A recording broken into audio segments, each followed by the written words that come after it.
ফিলিস্তিনের মতো বিদ্যমান বাস্তবতা কেবল আরব কিংবা মুসলমানদের জন্যই উদ্বেগজনক নয়, বরং তা সমগ্র মানব জাতির জন্যই উদ্বেগের বিষয়।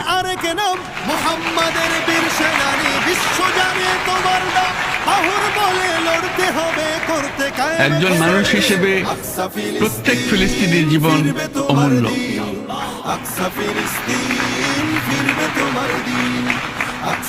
ফিলিস্তিনের জনগণের বিরুদ্ধে যে মানবতা বিরোধী অপরাধ হচ্ছে তার জন্য সংশ্লিষ্ট সকলকে দায়বদ্ধ করতে হবে। কি তোমার বাঁচলে গাজী মরলে যাবে জান্নাতে, সবুজ ডানায় উড়বে তুমি সকল শহীদ একসাথে। ফিলিস্তিনের জনগণের উপর চলমান নৃশংসতা, বিশেষত নারী এবং শিশুদের সাথে প্রতিনিয়ত যে নিষ্ঠুরতা বিশ্ব দেখাচ্ছে, তা থেকে নিস্তারের জন্য বাংলাদেশ অনতিবিলম্বে সম্পূর্ণ যুদ্ধবিরতির আহ্বান জানাচ্ছে।